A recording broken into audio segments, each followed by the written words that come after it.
Muito bom dia a todos. Espero encontrar todos muito bem. É um prazer estar aqui novamente, agora falando um pouquinho de sistemas de fluido térmico. Podermos compartilhar um pouquinho das nossas experiências e tentar ajudar a todos nos processos que nós temos alcance em poder auxiliar. Meu nome é Eder Lung, sou consultor técnico, muitos já me conhecem, quem não conhece é um grande prazer, eu vou estar à disposição de vocês podem me chamar no chat, qualquer dúvida também vou deixar meu contato disponível e a gente pode ir conversando futuramente também. Qualquer momento podem chamar, eu vou dando a devida atenção.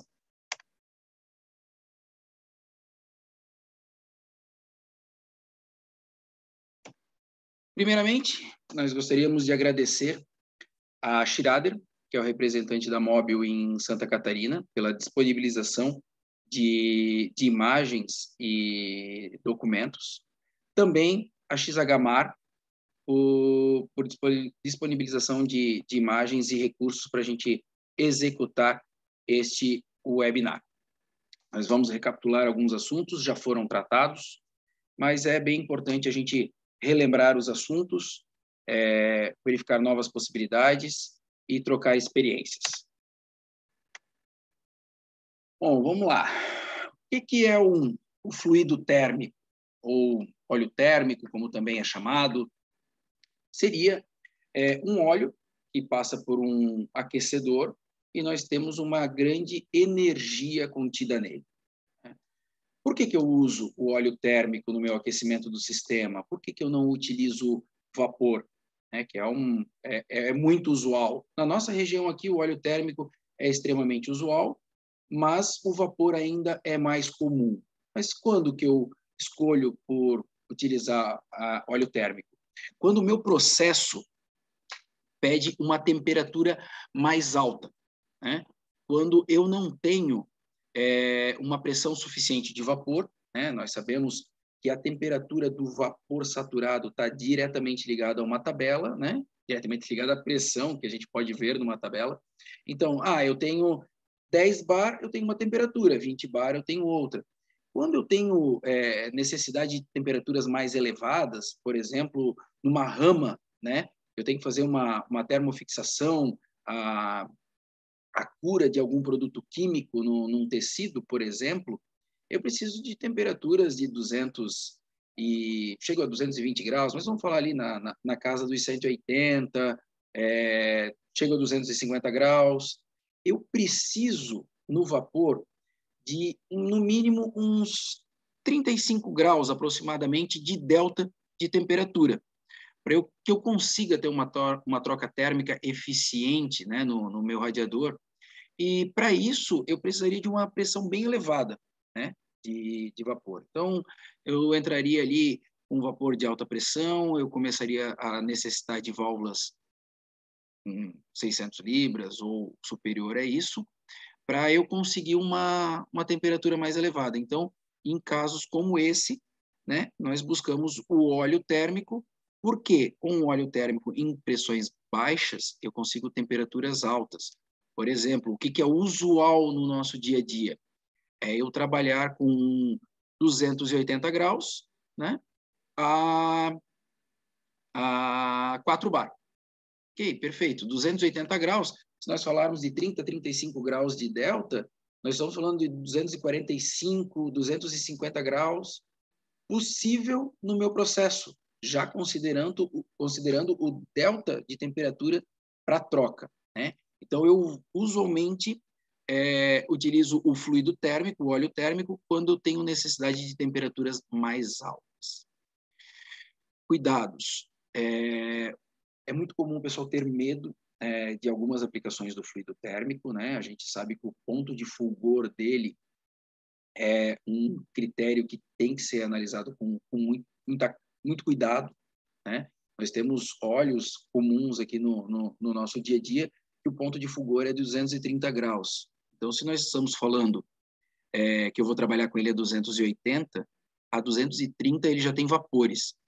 esses vapores em contato com determinados gases pode entrar em combustão.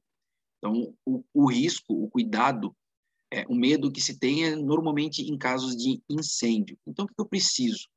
Eu preciso de tubulações, eu preciso de equipamentos que eu tenha segurança, né? Já tem alguns termos da NR13 também que já cuidam desse assunto. É muito importante que se tenha o cuidado e que eu saiba que a minha tubulação, que a minha válvula, que o meu equipamento, os radiadores, o meu queimador, o meu aquecedor de óleo esteja em boas condições, minhas bombas estejam em boas condições, para que eu possa ter uma confiabilidade grande, uma segurança em poder trabalhar com esse sistema. Aonde fica o meu aquecedor? Normalmente na casa de caldeira ou muito próximo, né? Quem tem óleo térmico, salvo exceções, normalmente tem vapor também. Se eu tiver um problema com o meu aquecedor de fluido térmico, consequentemente a minha caldeira vai parar também, eu deixo a minha planta sem energia térmica. Esse é um cuidado que a gente tem que ter. Um controle, né, muito bom da temperatura no meu aquecedor. O que acontece? Um óleo tem uma vida útil muito longa. Eu tenho clientes, eu não vou exagerar, mas com 20 anos utilizando o mesmo óleo. Existem recomendações, existem óleos específicos para cada cliente, tá? Então, qual é a temperatura que você vai trabalhar, qual é a pressão que você vai trabalhar, né? Se nós conversarmos e perguntarmos para a maior parte dos participantes aqui, eles vão dizer, óleo térmico 4 bar. Eu tenho um cliente que trabalha com 16, né? Óleo térmico normalmente vai até 300 graus. Eu tenho um cliente trabalhando com 360, 380 graus em análise, né? Então, tem todos esses detalhes e esses poréns. Então, qual é o tipo que eu estou utilizando de óleo, né? Então, eu tenho que saber qual é o limite de temperatura do óleo, né? Porque eu posso ter um fluxo não tão bom quanto eu queria dentro do meu aquecedor e começar a aquecer demais a superfície, aquela lâmina do óleo que tem contato com o tubo. Isso começa a craquear, né? Por que quando eu paro, eu tenho uma situação de emergência? Imagina que aconteceu algum problema lá na empresa e eu precisei parar a minha rede de óleo térmico em casa, assim, parar de supetão. Precisou parar, é uma emergência, porque quando para toda a energia que eu desligo o sistema, ainda tem uma bomba a combustão que vai fazer esse óleo recircular até que o sistema pare e resfrie, porque se ele ficar parado dentro do aquecedor, dentro dos tubos do aquecedor, ele vai craquear, né? O nome que a gente utiliza, é muito comum no dia a dia, vai craquear. Ele vai incrustar, ele vai ter uma borra, e ali eu vou começar a diminuir a vida útil do meu óleo. Essa borra, ela vai soltar na linha, ela vai começar a parar em consumidores, então começa a ter problema. Então, um item crucial é o controle de temperatura no aquecedor, para que eu não tenha problema com o craqueamento desse óleo. Já em relação ao que nós estávamos falando, cuidar com a vazão ajustada. A vazão que o meu aquecedor de fluido térmico foi dimensionado, ela deve ser respeitada. Se eu tiver uma vazão menor e não cuidar com a minha queima, eu posso craquear. Se eu tiver uma vazão maior, eu não vou conseguir a temperatura desejada de projeto, né? E garantir a recirculação. Então, o que eu estava falando antes, tive um problema muito grave, o sistema parou, preciso sim de uma bomba a combustão, um gerador não, porque normalmente é causa de incêndio e corta toda a energia elétrica, mas uma bomba a combustão para que garanta que essa válvula vai ter, que esse sistema vai ter uma recirculação, né? E não tenha problema de craquear e danificar esse óleo. Então, fluido térmico e vapor saturado. O que nós temos, né, de características? Podemos citar aqui vantagens e desvantagens, né? Corrosão da tubulação. No fluido térmico, né, por ser um óleo, não tem corrosão interna. No vapor saturado, é possível ter, né? Eu tenho Água. É uma água tratada, às vezes eu tenho uma água de menor ou maior qualidade, né? Nós temos empresas que utilizam, por exemplo, água de poço, já temos empresas que têm um tratamento é, muito elevado, né, com abrandador, com desmineralizador, então tem uma água melhor. Então, essa corrosão vai alterando nesse sentido. Corrosão externa vai depender do ambiente, né? Se eu tenho um ambiente agressivo, ou se eu tenho um bom isolamento, então isso varia mais nessa questão. Mas a corrosão interna no fluido térmico não tem, no vapor saturado é possível e é muito comum de acontecer.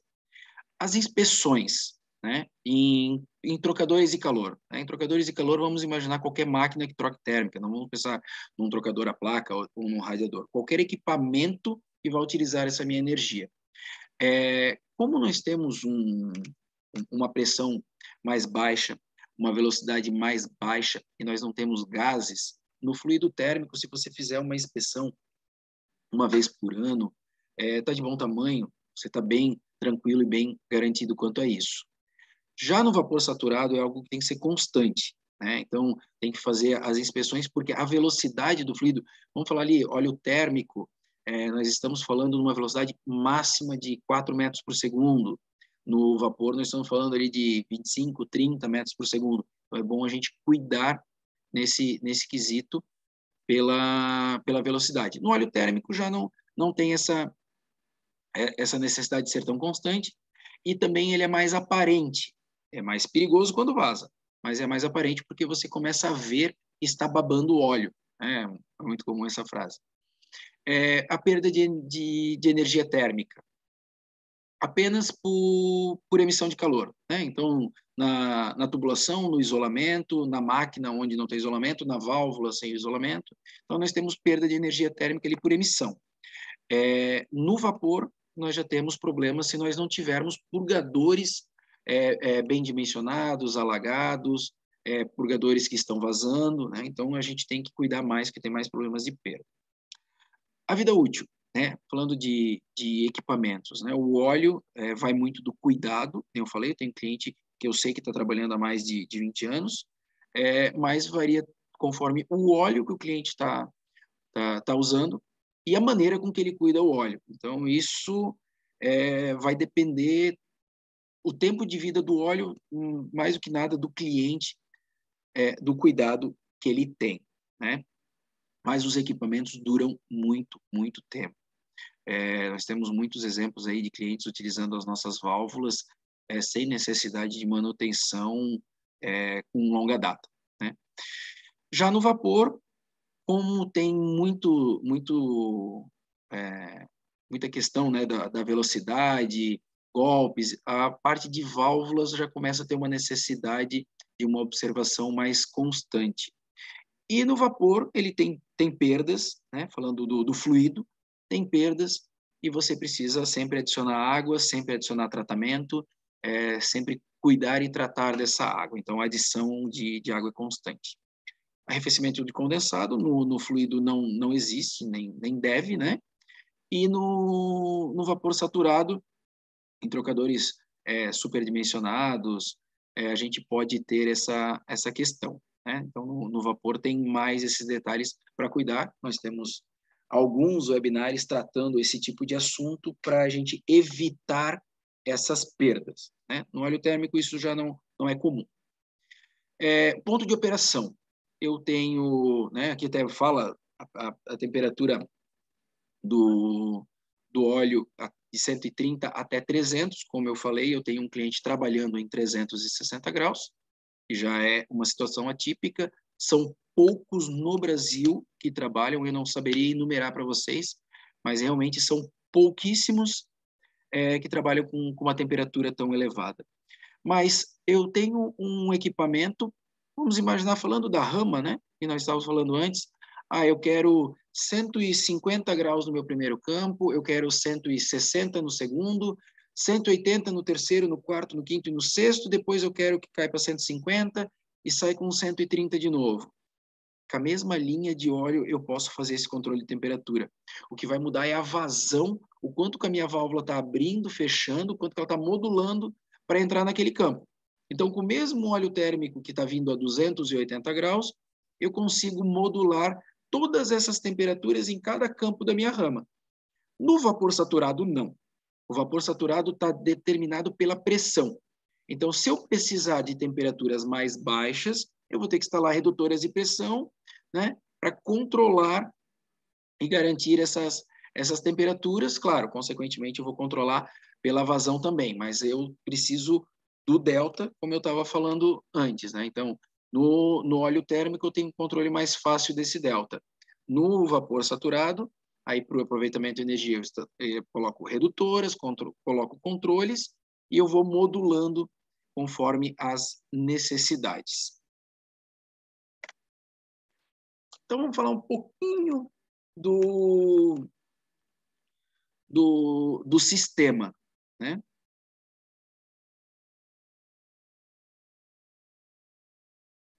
Aqui. Então, aqui nós temos o nosso aquecedor. São vários tubos onde o fluido térmico está circulando por ele. Nós temos uma chama que aquece esse fluido. Ah, mas como é que eu dimensiono? Desculpa. Eu preciso saber quantos, normalmente é falado em milhões, né? Eu preciso de um aquecedor de 3 milhões de quilocal. Qual é a energia necessária nesse aquecedor para que dê conta da minha planta? Eu preciso de um balanço energético, né? Eu vou ter tantos equipamentos, eu vou ter capotas, né? Quando a gente fala de papel, eu vou ter ramas no têxtil, né? Reatores no químico. Então, eu tenho vários equipamentos, vários consumidores, vários itens que estão trocando calor. Eu vou saber quanto de energia térmica eles vão precisar e quantos vão rodar ao mesmo tempo também. E eu vou dimensionar esse aquecedor.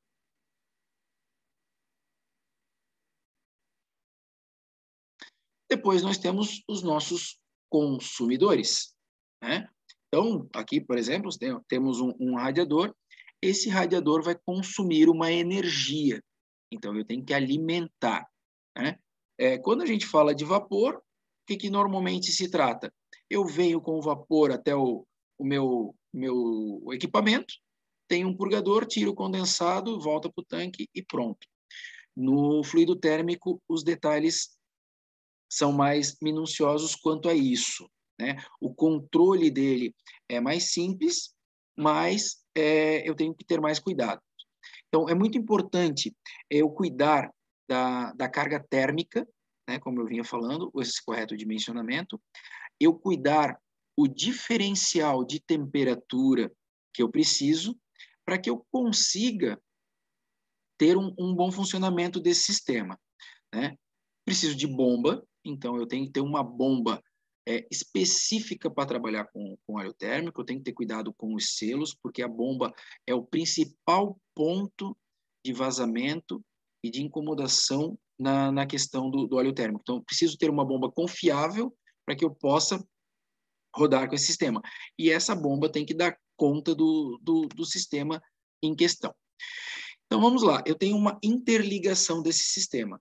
Eu saio do aquecedor com uma determinada pressão, 4 bar, né? Tenho minhas válvulas de bloqueio de segurança do sistema para que eu garanta a integridade dele e a integridade da empresa em caso de um problema, de uma falha. Vai alimentar, né, seguindo essa linha vermelha, vai alimentar o meu consumidor, vai trocar energia e vai voltar para o meu sistema. No meu sistema, vai passar pela bomba, ele vai chegar com uma pressão baixa aqui, vai bombear novamente para 4 bar, né? Então, eu tenho aqui minha sucção com pressão baixa, meu recalque com 4 bar, ou a pressão de projeto. Tem um cliente que está trabalhando com 16 bar de pressão no óleo térmico, então muito atípico também, mas temos os casos. Então, falando do usual, bombeou para 4 bar novamente, passa pelo meu aquecedor e segue o fluxo. Ok. Mas como é que funciona esse sistema? Vamos imaginar que eu gerei 280 graus no meu aquecedor, tive uma perda, né, por emissão aqui no sistema e cheguei com 270. Troquei energia térmica com o meu fluido, com o meu consumidor aqui, e vamos imaginar que eu estou saindo aqui com 220 graus. Ok, voltei com 220, tive mais uma perda, cheguei aqui no sistema com 210, bombeou, aqueceu novamente para 280. Ok, temos 70 graus de delta de temperatura no meu sistema. É possível? Foi dimensionado para isso? Né? Então, essa é a principal pergunta. Nós estamos com um exemplo de um consumidor, de um circuito somente com a bomba primária. Nós temos clientes com bombas secundárias, terciárias. Então, imagina que eu tenho vários circuitos separados com várias bombas separadas. Então, tenho 3 conjuntos de bombas, né? Mas vamos falar nesse sistema mais simples aqui. Eu posso ter 70 graus de delta de temperatura? Se o meu aquecedor foi projetado para isso, eu posso. Mas é isso que eu tenho que calcular.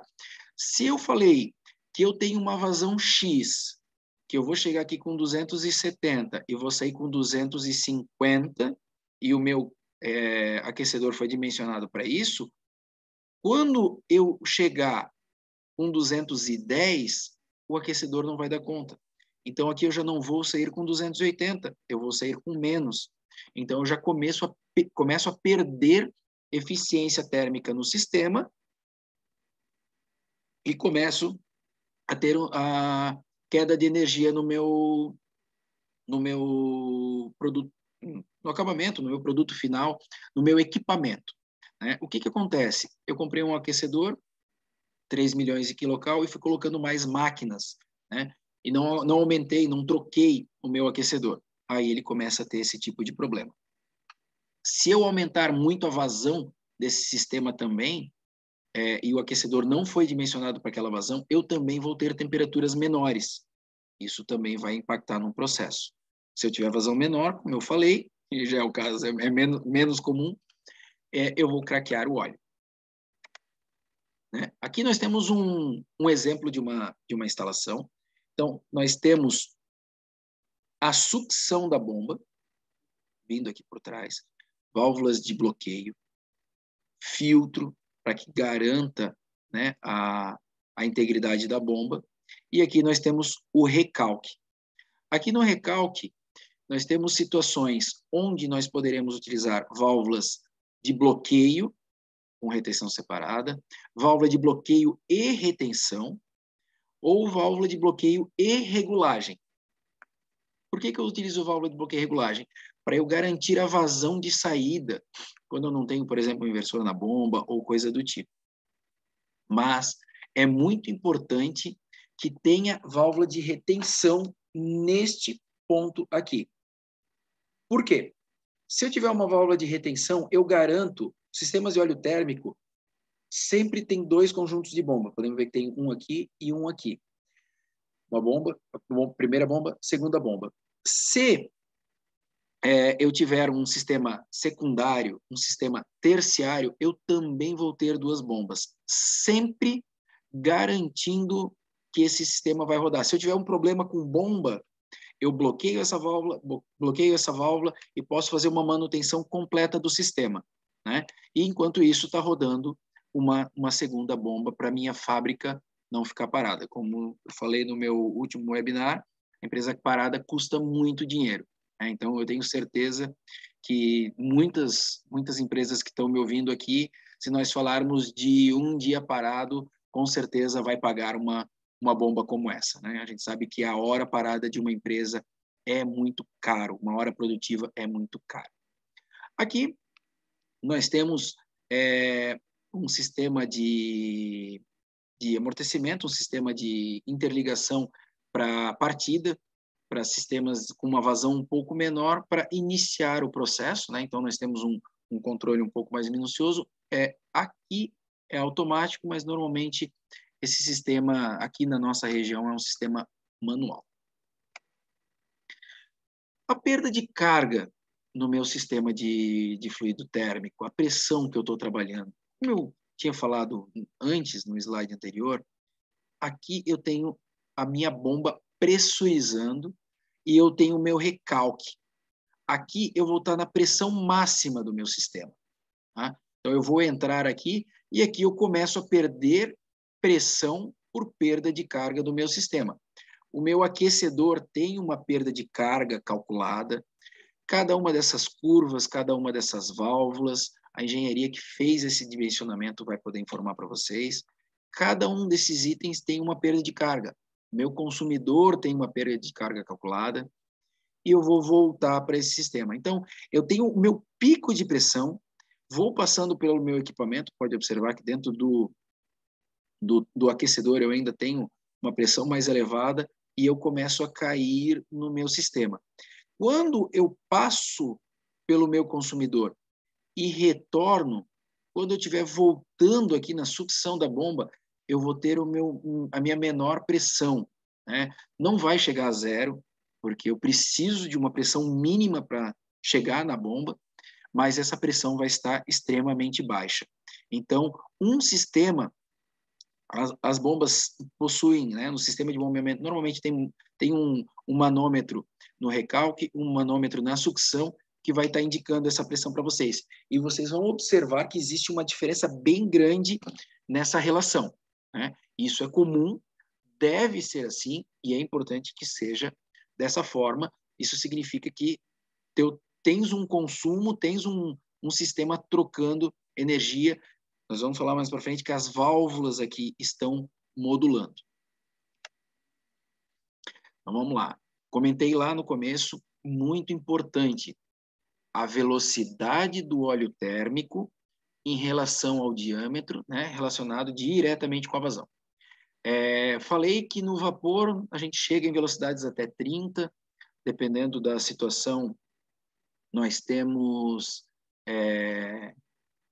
velocidade até superior, atípico tem, né, conforme a necessidade, ou até às vezes uma ampliação onde não foi mexido nas tubulações principais, mas é muito importante que no óleo a gente cuide com esses detalhes pela eficiência térmica dele. Diâmetros maiores que 150 milímetros, o ruído de escoamento pode ser um problema. Então, é muito importante que nós tomemos cuidados com isso, tá? Para não termos ruído, vibração nesse sistema. Então, essas velocidades não devem ser ultrapassadas. Normalmente, quando é contratada uma engenharia para fazer esse dimensionamento da linha, eles já cuidam de todos esses fatores. Mas quando for fazer alguma ampliação, quando for trabalhar com esse sistema fora do projeto original, é importante recalcular esses números, tá? Para que a gente garanta estas velocidades. Então, quando a gente fala aqui acima de 6 polegadas, nós já entramos com 4 metros por segundo, que é o limite recomendado, tá? Para essas velocidades. Em válvulas, aí cabe a nós, quando nós fizermos esse dimensionamento para vocês, cabe a nós cuidarmos para que essas velocidades dentro da válvula não passe de 5 metros por segundo. Isso vai ser diretamente ligado à vida útil de todo o nosso sistema, de todo o nosso equipamento, dos consumidores, do aquecedor, das bombas, do óleo em si. Então, a gente tem que cuidar muito com esses detalhes. É um ponto muito importante, se vocês puderem observar como estão esses números na empresa de vocês, é interessante. Com o diâmetro da tubulação e a vazão de óleo, nós conseguimos calcular estes detalhes para vocês, mas existem engenharias aplicadas para esse fim também. Então, composição básica do sistema de fluido térmico, falando, né, de interligação, o sistema de bombeamento, que vai pressurizar esse sistema. Podem ver, como eu mencionei antes, nós temos 2 bombas. Eu tenho uma válvula de bloqueio para quando eu tiver que fazer uma manutenção das bombas. A válvula de retenção, suma importância para que esta bomba, né, não possa mandar o fluido térmico de volta para essa, né? Então, a válvula de retenção é de suma importância, ou bloqueio e retenção, tá? Conforme a gente havia comentado, e segue para o meu sistema. Após, retorna no meu sistema, válvulas de bloqueio, tá? Para a mesma situação, se eu precisar fazer manutenção nessa bomba, filtro para garantir a integridade da bomba e os outros equipamentos depois. Então, aqui eu estou com uma baixa pressão, eu preciso de um filtro para tirar todas essas impurezas provenientes do sistema que soltou da tubulação, um óleo craqueado, ou vamos pensar no pior, uma manutenção ali, teve uma carepa de solda, qualquer coisa do tipo, e é claro, a manutenção desse filtro, né? Eu tenho um filtro na minha tubulação, eu não posso esquecer que ele existe. Eu preciso criar um plano de manutenção e em um determinado período você vai dizer a sua necessidade, se tens problema com o óleo ou não, se eu tive uma manutenção, alguma intervenção na minha linha ou não, eu vou fazer uma manutenção antes, mas se não, a cada um ano, pelo menos, no mínimo, desmontar esse filtro, fazer a limpeza da tela para garantir que esse filtro não esteja entupido ou muito sujo e crie uma perda de carga. Então, mais um motivo para eu ter válvulas de bloqueio para poder fazer essa limpeza. Temos também aqui a válvula de dreno. Imagina que eu preciso fazer manutenção nessa bomba, manutenção nesse filtro ou qualquer outro motivo. Eu tenho válvulas de dreno para tirar o óleo dessa tubulação, né? Então, muito importante o cuidado quando eu dreno esse óleo, eu ter muito cuidado no armazenamento dele para que ele possa ser um óleo aproveitado novamente, né? O contato dele com a umidade, tem vários fatores ali. Eu vou mencionar depois, mas também a temperatura do óleo, ele oxida com ar acima de 60 graus, então isso a gente também vai ter que considerar. E aqui, que eu comentei, manômetros, né? Aqui não dá para ver o manômetro do recalque, mas o manômetro da sucção, para nós podermos acompanhar esse sistema e vermos como que está chegando para nós essa pressão. Minha bomba está pressurizando o suficiente, estou conseguindo 4 bar, está retornando com que pressão?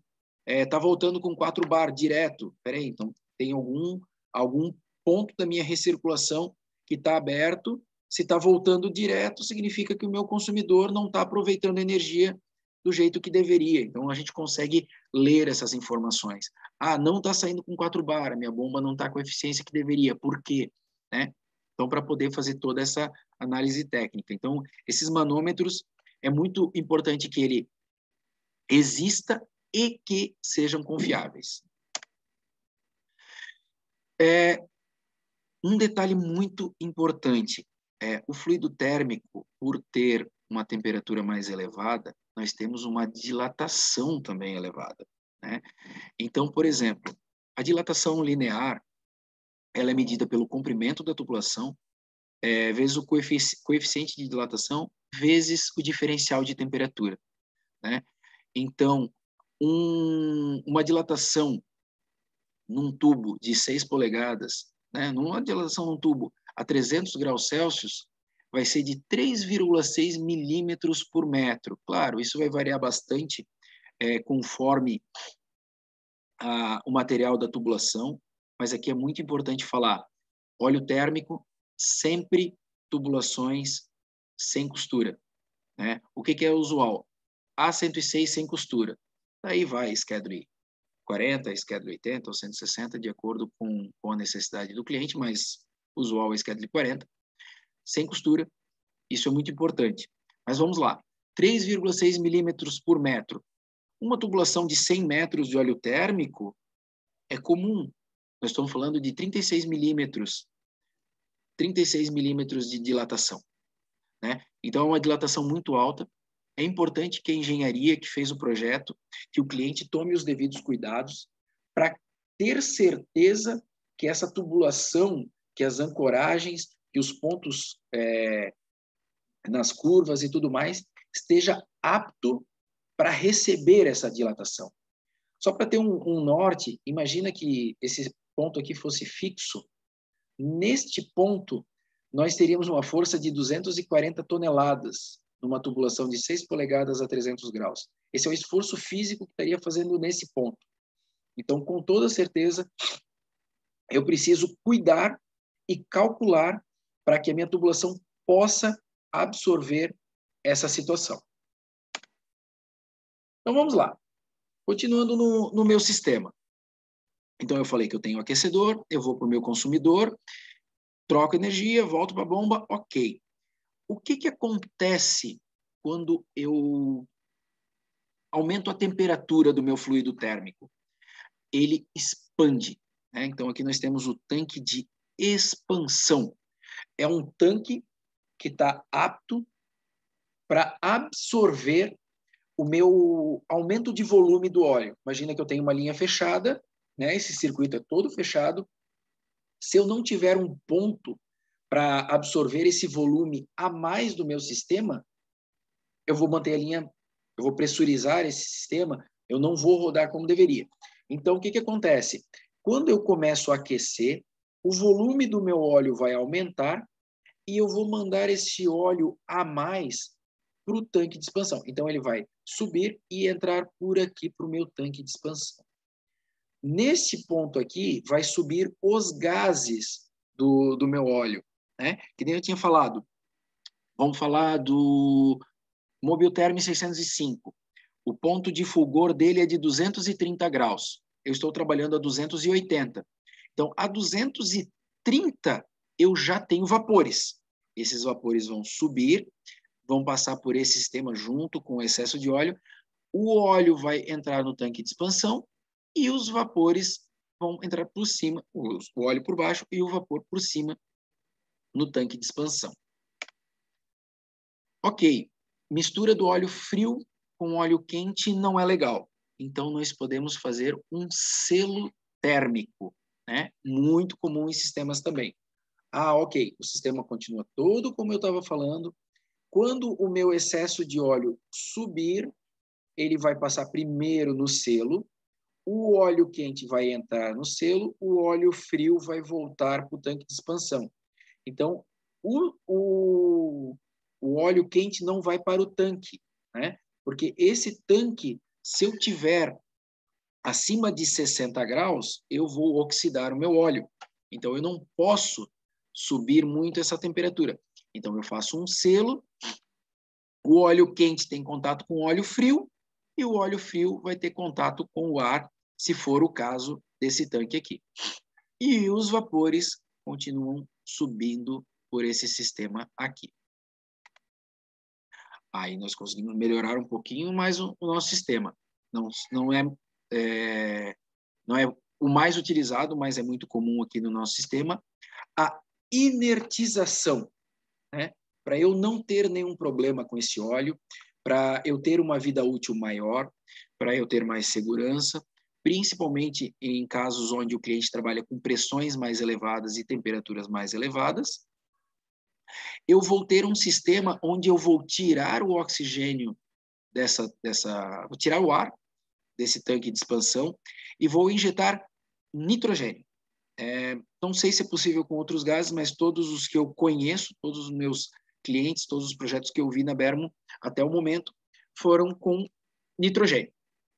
Então, ok, veio com nitrogênio, preencho o espaço onde eu não tenho óleo com nitrogênio para garantir o funcionamento e sistema pressurizado. Contrapartida, daí eu começo com uma válvula de segurança, né? Eu preciso ter uma válvula de segurança, caso esse sistema venha circuito fechado, aconteceu qualquer coisa, pressurizou, essa válvula vai abrir. Ela vai descarregar inicialmente, ou deveria, nitrogênio, só que tenho vapores de óleo térmico, posso ter qualquer tipo de problema, eu vou descarregar óleo térmico, né? Não deveria, mas eu preciso ser cauteloso quanto a isso. Então, desta válvula vai seguir para o tanque de base. Então, nesse momento, todos os sistemas vão jogar para o tanque de base. O que o meu tanque de base vai fazer? Ele vai receber todo o óleo, ou boa parte desse óleo, se eu precisar fazer um vazio do sistema, se eu precisar fazer uma drenagem do selo, se eu precisar fazer uma drenagem do tanque de expansão, ou qualquer outro equipamento que, por gravidade, eu consiga, eu vou jogar para esse tanque de base. Esse tanque de base nada mais é do que um tanque reserva se eu precisar armazenar óleo em qualquer momento, ou se eu tiver um problema que fugiu do controle do meu sistema, né? Então, abriu a válvula de segurança do tanque de expansão com o sistema de inertização. Então, esses vapores de óleo, possivelmente óleo, esse nitrogênio vai para o meu tanque de expansão. E lá eu vou tomar os devidos cuidados que eu preciso. Então, muito importante, pessoal, esse tanque base, ele é pouco utilizado, mas é muito, muito importante que tenha o cuidado de manter o tanque limpo. O óleo parado, ele começa a criar incrustações, sujeiras, etc. Mantenha o tanque limpo. Se eu conseguir ter isso, eu vou ter menos problema no caso de uma emergência. Porque esse tanque aqui, salvo paradas de fábrica, ele só vai ser utilizado em uma emergência. O óleo é muito caro. Se eu jogar um óleo num tanque sujo, eu vou ter que fazer uma filtragem ou eu vou perder esse óleo. Então, é bem importante cuidarmos com isso. Então, vamos lá. A principal característica física do óleo térmico. Quanto maior a minha temperatura, né? Quanto maior a minha temperatura, quanto maior o meu calor específico contido no óleo térmico, maior o calor específico, né? Nós falamos, inclusive, no último webinar que eu apresentei, melhor vai ser a nossa troca térmica. Maravilha, ok. Vamos fazer eu vou aumentar essa temperatura, vamos fazer essa troca térmica, mas eu preciso cuidar. Menor vai ser a minha viscosidade e menor vai ser a minha densidade do óleo. O óleo vai ficar mais fino, né? Então, até em alguns momentos a gente comenta que o óleo em temperatura alta ele vira um líquido penetrante. Então, eu vou começar a observar que qualquer trinca, qualquer microfuro, qualquer detalhe em junta, esse óleo vai começar a babar em temperatura elevada. Então, é muito importante que nós cuidamos muito bem da nossa instalação, porque a densidade e a viscosidade dele em temperatura altíssimas é baixa. Tá? Então, nós precisamos cuidar. Desculpa, a viscosidade é alta, perdão. A viscosidade é muito alta. Então, ele é muito fino, ele vai deixar da passagem nesse sistema em qualquer microfuro que nós tenhamos. Bom, a dilatação volumétrica, né, que eu estava comentando do tanque de expansão, é de mais ou menos 0,8% a cada 10 graus. Né? Então, nós temos que ter muito cuidado pelo volume do meu tanque de expansão. Esse tanque de expansão ele tem que ser calculado de acordo com o volume do meu sistema e o volume do meu óleo, né, para que ele possa absorver essa expansão que nós temos ali. Como eu falei também, ele em contato com o oxigênio, ele vai degradar. Então, se eu tiver com temperaturas superiores a 60 graus e tiver contato de oxigênio, né, tiver contato com esse óleo, ele vai começar a degradar, ele vai oxidar. Então, tu vai perder a vida útil do óleo. Lembra que eu falei, tenho clientes que em 20 anos utilizando o mesmo óleo? Pois é, temos exemplos onde com um ano ele já teve problema com o óleo, mas o cuidado não foi muito bem feito. E, gente, quem está me ouvindo aqui que trabalha com óleo térmico sabe quanto custa uma carga de óleo. É um valor absurdo, né? Existem algumas maneiras, dependendo do que aconteceu, de recuperar esse óleo, mas é caro, inclusive para recuperar. Né? Ele tem umidade, né? É importante que, né, quando eu falei, eu vou drenar o sistema, é importante que eu cuide com estas umidades, né, do contato dele com o ambiente, para ele absorver essa umidade, mas ele possui em características leves, mas ele possui, e ele vai vaporizar com a temperatura. Então, é importante eu cuidar para eliminar esses gases do meu sistema. Em temperatura de operação, conforme eu estava falando antes, ele pode agir como líquido penetrante, né?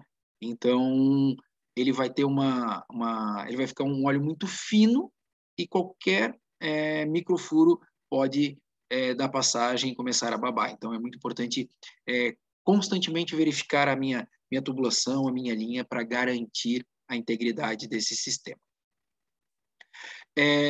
Eu posso operar ele em sistema fechado até 300 graus, né? Como eu falei, usual, nós temos os casos atípicos, isso precisa ser conversado com bastante detalhes, não é dia a dia, mas tem temperaturas um pouco acima disso, como é o caso que eu comentei ali, 360 a 380 graus. Aí agora nós vamos entrar num detalhe que já vem um pouco mais voltado para a nossa área. O nosso sistema completinho, conforme nós tínhamos falado, né? Nós temos o nosso aquecedor, a linha, o consumidor, o retorno, o nosso selo, o nosso tanque de expansão, a inertização, o nosso tanque base e agora uma característica especial aqui. A válvula de controle. Que nem eu havia comentado, se eu estiver entrando com vapor, eu tenho uma válvula modulando, sai o condensado pelo purgador, volta e pronto. No óleo térmico, conforme eu tinha falado para vocês, lá no outro slide, eu consigo controlar várias temperaturas num campo, no outro campo, no outro campo. O que acontece? Eu venho com um óleo térmico e essa válvula é de 3 vias. Essa válvula vai dosar quanto que vai entrar nesse campo. O que eu não precisar de energia, volta para o meu sistema. Então, volta para o retorno do óleo térmico, ou para recirculação, que é o nome bem usual. Então, vamos lá. Venho com óleo térmico, vai para o meu consumidor, volta para o meu retorno. Então, essa válvula vai fazer o controle de quanto de óleo vai entrar no meu sistema. Então, ela vai ficar modulando proporcionalmente e vai controlar a minha temperatura. Eu quero 150 graus. Ok, eu vou jogar óleo térmico, energia suficiente para chegar em 150 graus. Passou de 150, a válvula modula, começa a fechar e começa a voltar o óleo pelo retorno e voltar lá para o meu aquecedor. Tem que ser assim. Eu não posso parar o óleo. Não tenho mais consumo, fecha o óleo. Não. Eu bloqueio a entrada do óleo naquele ponto e jogo para o retorno. Então, volta para o meu sistema. Então, isso aqui é muito importante e os sistemas usuais são assim. Tem um detalhe. Imagine, aqui eu tenho um campo, exemplo, né? Tenho 8 campos, 10 campos. O que acontece? O retorno, quando essa válvula está restringindo a passagem para cá, o retorno é o caminho mais fácil. Sempre é o caminho mais fácil. Como eu tenho uma entrada de um primeiro campo, passando por uma 3 vias, jogando para o retorno, o óleo tende a fazer esse fluxo ali e diminui a vazão para o campo 2, 3, 4, 10. Né? Ele vai diminuindo esse fluxo. Então, o que se coloca quando eu tenho situações na minha planta que ocorre isso? Placas de orifícios calibrados na saída da válvula, né, depois da válvula de bloqueio ou na própria saída da válvula, uma placa de orifício calibrado que vai restringir a passagem e facilitar que o meu fluxo siga para os outros campos, que passe né, por essa válvula aqui, imagina que não tem uma continuação da tubulação, passe por essa válvula e siga para o outro campo. Esse princípio aqui também pode ser feito, normalmente está mais próximo aqui, com essa válvula aqui. Então, eu posso instalar uma válvula de bloqueio e regulagem para fazer esse ajuste. Por que a placa de orifício é mais comum? Porque ninguém consegue mexer. Né? Então, se em algum momento alguém esquecer ou alguém quiser fazer um teste e mexer nessa válvula, eu vou perder aquela calibração, aquele ajuste fino que foi feito enquanto que está retornando para o quanto que deve seguir aqui. Então, a placa de orifício é mais usual. Mas é possível que eu tenha essa válvula aqui com bloqueio e regulagem também. Então, aqui nós temos alguns exemplos, né, para aplicações em fluido térmico. Válvula de controle 3 vias, nós temos o exemplo de uma válvula elétrica. Né? Na nossa região, é muito comum as válvulas serem pneumáticas. Né?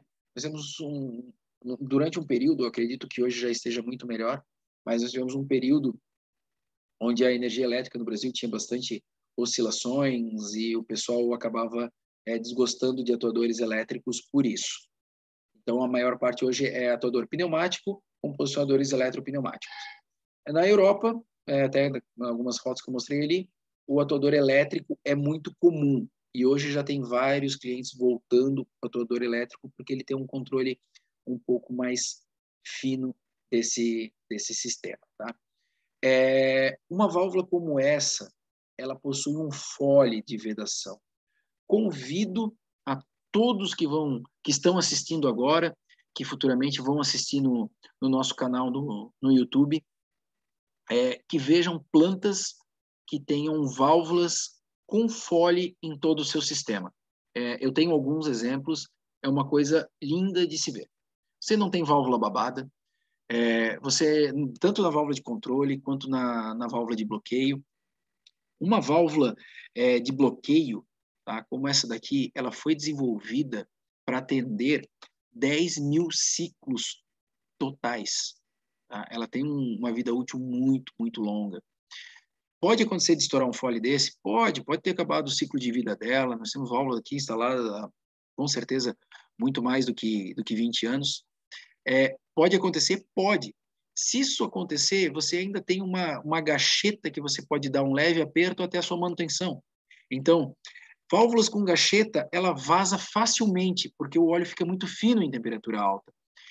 Eu tenho fole, eu não tenho contato, né? Depois eu vou dar um exemplo um pouquinho melhor, mas eu tenho uma vida útil muito longa nesse sistema. Uma válvula como essa foi desenvolvida para 100 mil ciclos, né? Aqui nós temos válvulas de retenção, nós temos filtro, né? Então nós temos vários acessórios que podem atender muito, muito bem vocês. Vamos lá. Falando sobre a instalação, eu tenho uma norma internacional que é utilizada aqui também, que é a DIN 4754. Tá? Ela é utilizada, é a única que fala assim, mundialmente sobre como que deve ser uma instalação de óleo térmico. Tá? O ferro fundido nodular, ele é recomendado para aplicações até 350 graus, né? Salvo estudos. Então, eu posso utilizar válvulas em ferro fundido nodular em óleo térmico, sim, sob o dimensionamento correto, tá?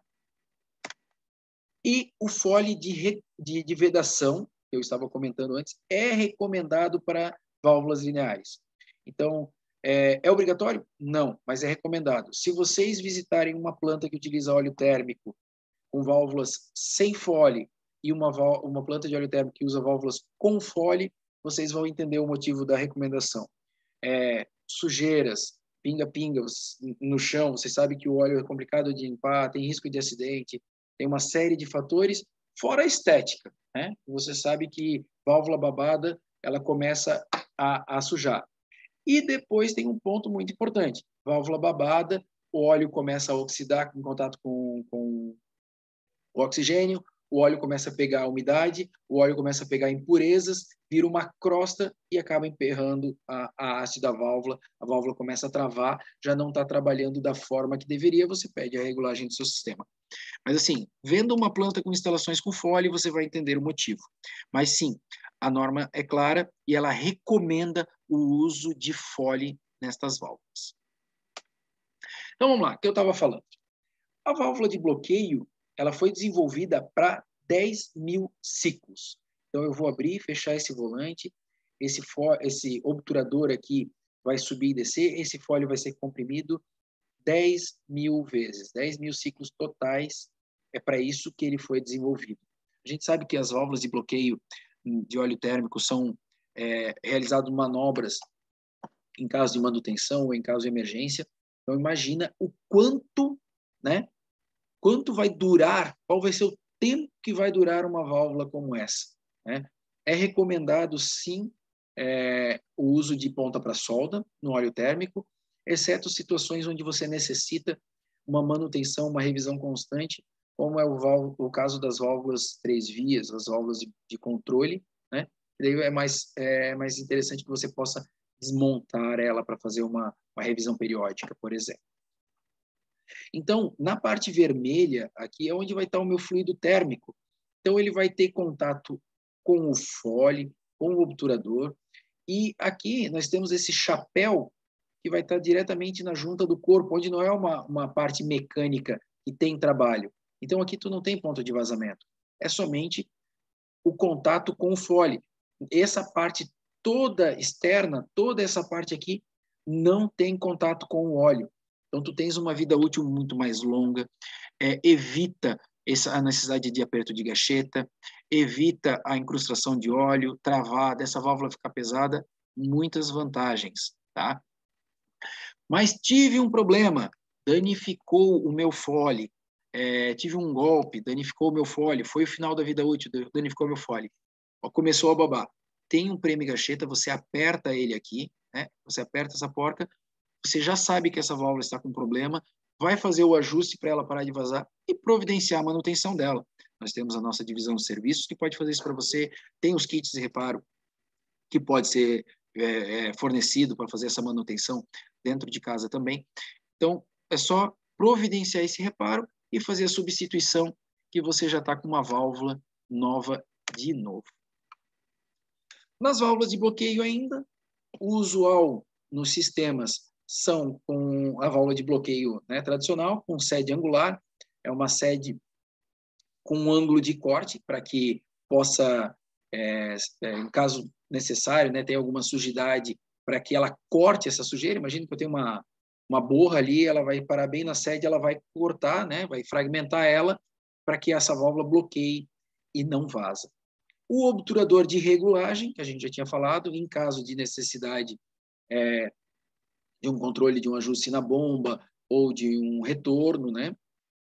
O obturador de balanceamento já é menos usual para esse caso, mas é possível também. O obturador com bloqueio e retenção. Então, imagine que a válvula está toda aberta, esse pino vai subir, vai comprimir o fole aqui, vai subir, eu tenho uma mola, né, empurrando esse obturador para baixo, mas o fluido, a pressão do fluido vai fazer este obturador subir. Pronto, eu tenho passagem, né, uma perda de carga calculada, eu tenho passagem, todo o meu sistema vai funcionar perfeitamente. Por algum motivo entrou outra bomba, teve qualquer pane no sistema e voltou o óleo. Ele vai fazer o sentido contrário, vai empurrar esse obturador para baixo e não vai voltar o óleo para a bomba, por exemplo. Temos obturadores guiados, obturadores com Steelite, que já são para aplicações mais severas e específicas. Muito comum também no óleo térmico, válvulas de shutoff, né, que são as válvulas para o bloqueio de emergência. Lembrando que o óleo térmico precisa da recirculação, né? Eu vou usar o shutoff para todo o meu sistema se estiver vazando óleo. Imagina que rompeu a minha tubulação e eu preciso fechar. Eu tenho duas válvulas, na ida e no retorno, que vai bloquear todo esse óleo térmico e vai parar o meu sistema de uma vez por todas. É possível que tenha um caso muito grave, que eu tenha que usar a válvula de shutoff e que vai danificar o meu óleo, mas é um caso estritamente necessário para que não tenha um dano maior na empresa. Vai craquear o óleo que está dentro do aquecedor porque ele não resfriou? Sim. Vai perder ele? Sim. Mas tu vai evitar um dano maior na empresa. Ou também, vamos pensar em algo menos grave, você tem a necessidade simplesmente de bloquear, porque eu vou fazer uma manutenção, um bloqueio de emergência, a minha recirculação do óleo a montante, né, antes das válvulas de shutoff, vai ter uma bomba a combustão, recirculando o óleo e está tudo certo. Então, as válvulas de emergência, as válvulas de shutoff, são exatamente para essa função. Normalmente, as válvulas de shutoff, elas são do diâmetro principal da linha, então nós estamos falando 6, 8, 10 polegadas, são válvulas com um diâmetro bem elevado, 16 polegadas, temos casos também, são válvulas com um diâmetro muito grande, né? Então, nós temos um exemplo, as válvulas Arizetrix. São válvulas 100% estanques e uma válvula muito menor, mais leve, com custo reduzido em relação às válvulas de bloqueio tradicionais. Ela tem vedações especiais para esse fim, vedação metal-metal, e ela vai estar disponível no pior momento em que você precisar utilizar ela. Então, ela tem que ser muito confiável. Nós temos as válvulas Zetrix para esse fim. A válvula de retenção, já falei bastante dela, ela vai impedir o fluxo contrário, né? Normalmente as válvulas para óleo térmico são válvulas tipo globo, como essa daqui, que nós temos um exemplo de uma tipo disco para fim didático. Então, o meu fluxo está passando, empurra o meu disco para frente e o fluido passa em volta dele, né? Então, ele vai passar em volta desse sistema aqui. Se eu tiver um fluxo contrário, empurra esse obturador para baixo e impede o retorno do fluido. Ela vai travar e não vai dar mais passagem nesse sistema.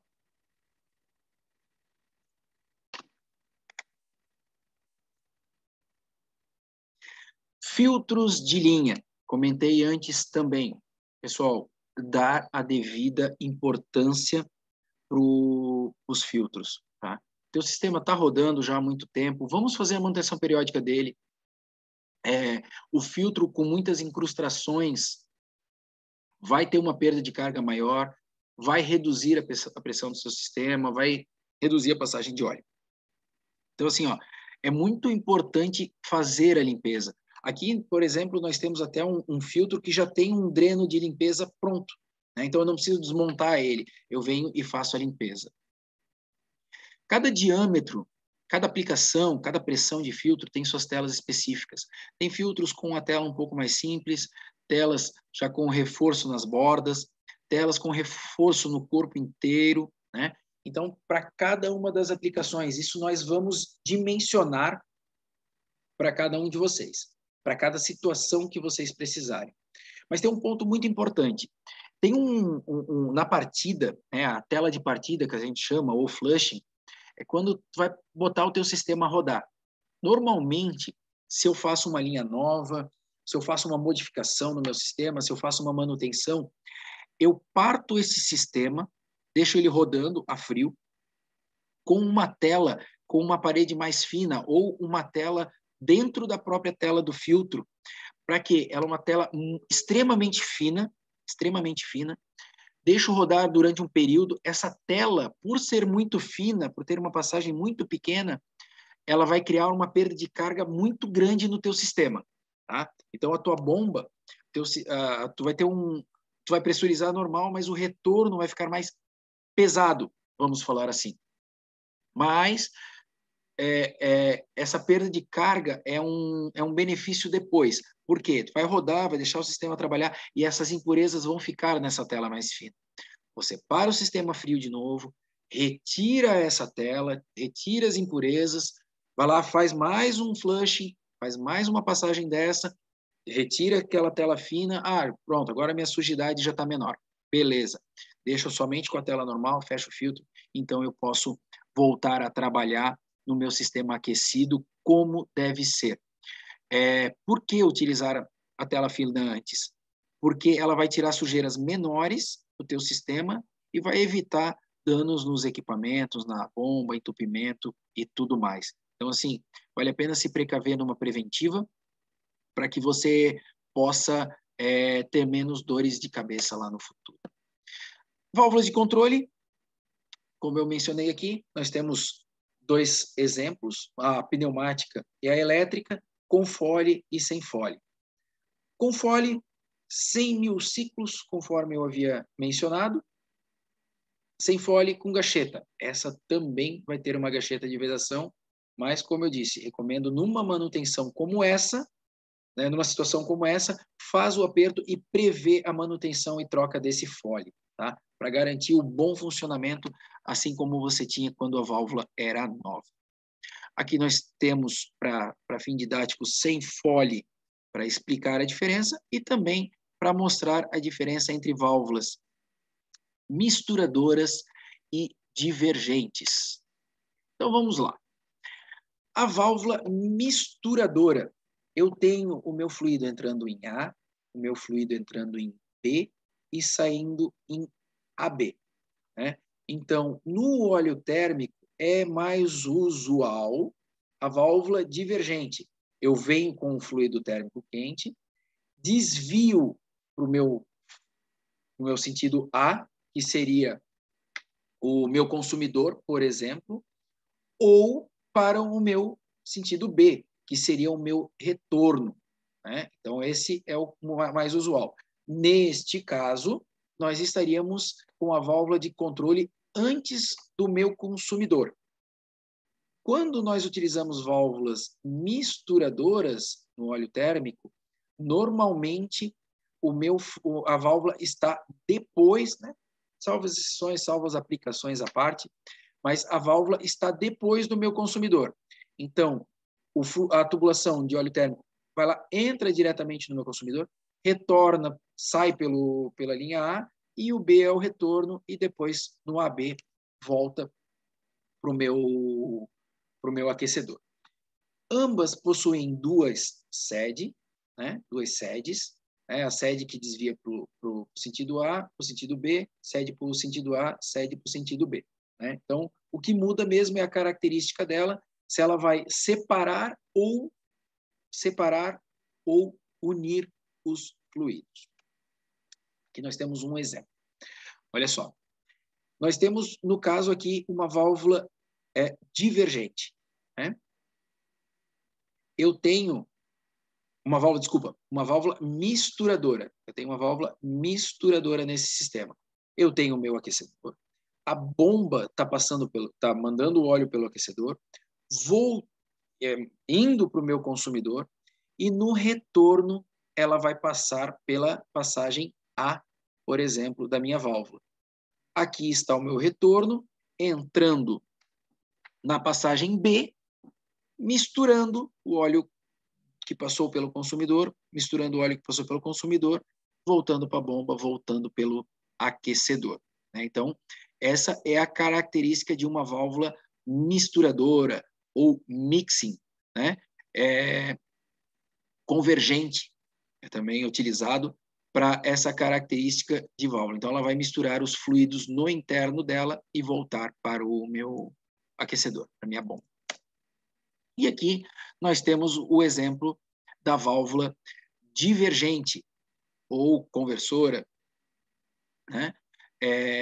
Nesse caso, eu estou passando pela válvula o fluido quente e a válvula está me dizendo quanto de fluido vai para o consumidor e quanto vai para o retorno. Lembrando, todos os casos com as válvulas de bloqueio, né, no meu sistema, para eu fazer essa regulagem ou a placa de orifício, mas é muito importante que você tenha bloqueios sempre no retorno, a montante e a jusante da válvula, para poder fazer uma manutenção ou para qualquer caso de emergência, né? Então, aqui também mostra o obturador dela, a característica de cada um. Alguns exemplos de instalações, né? Então, aqui nós temos a sucção, passa pela bomba, e nós temos o recalque. Importante, como eu falei, aqui ou ter retenção ou essa válvula ser de bloqueio e retenção. Tem necessidade de bloqueio e regulagem também, tá? Um ponto muito, muito importante são os amortecedores de vibração, as juntas de dilatação nesse sistema, para que absorva toda essa dilatação do sistema, né? Isso é algo que tem que ser calculado pela engenharia. Também absorver a vibração da bomba. As bombas de óleo térmico costumam ter uma vibração menor do que água, ou bombas para condensado, por exemplo, mas é muito importante que tenha essa bomba para a integridade do sistema. É muito importante ter essa junta para a integridade do sistema. O rompimento de uma junta mal calculada dessa vai parar o teu sistema. Então, cuide, veja muito bem a aplicação dessa junta, né? Peça auxílio para engenharias, peça auxílio para fabricantes, peça auxílio para a gente, para que a gente possa auxiliar vocês nesse sistema. Então, aqui nós temos um exemplo que eu estou falando de bloqueio com retenção, né? No recalque. E aqui, como eu estava falando, filtros na sucção. Aqui nós temos uma bomba a combustão, para que, se der qualquer tipo de emergência, o sistema essa bomba possa recircular e não deixar o óleo craquear dentro do aquecedor. Aqui nós temos um bloqueio simples, aqui um bloqueio com retenção. Nesse caso, ele não precisava de regulagem, então a retenção está incorporada na válvula. Aqui mais um exemplo de instalação, né? É comum também, antes das válvulas 3 vias, antes do consumidor, ter filtros Y, tá? Para proteção do teu equipamento, né? Isso é muito importante. E, como eu falei, também a manutenção e a boa prática com esse filtro. Então, observe, nós temos um bloqueio antes, nós temos um bloqueio depois. Esse bloqueio usualmente fica aqui, né? Mas temos um bloqueio depois. Aqui não dá para ver, temos mais um bloqueio, né? Então, nós temos uma possibilidade de remoção dessa válvula para fazer uma periódica nela, sem nenhum tipo de preocupação. Nós temos atuador elétrico, nós temos vedação com folha, observe que o castelo dela é mais longo, e nós temos a entrada do fluido térmico, nós temos a ida dela, a saída da válvula para o radiador, para o meu consumidor, e aqui o retorno do meu fluido para o sistema. Então, nós temos uma válvula dessa na prática. Passando por um filtro, passando por uma válvula, então, como eu expliquei antes, uma válvula divergente, né? Então, ela está mandando ou para o radiador ou para o retorno, ou para ambos, se ela estiver proporcionalmente, modulando proporcionalmente, né? Então, aqui eu quero 150 graus no meu radiador, ok, a válvula vai modular até chegar em 150, o restante do óleo vai para o meu retorno. Mais um exemplo de aplicações aqui, válvulas de bloqueio, como eu mencionei, né? Nós temos várias válvulas aqui, no caso, estas são eletropneumáticas. Entrada do óleo, vai para o radiador, vai para o retorno, né? Aplicação semelhante àquela, também numa válvula divergente, mas numa posição de instalação diferenciada e também com válvulas eletropneumáticas. Pessoal, muito obrigado pela atenção de vocês até aqui. Pergunto se alguém tiver alguma dúvida, pode me chamar no chat, qualquer coisa pode me ligar, pode chamar também no meu WhatsApp, no meu e-mail, eu estou às ordens. Muito em breve, esse vídeo vai estar disponível lá no nosso canal do YouTube. Vejam, compartilhem. Temos mais outros vídeos muito, muito interessantes lá também que podem utilizar e aprender nesse sistema.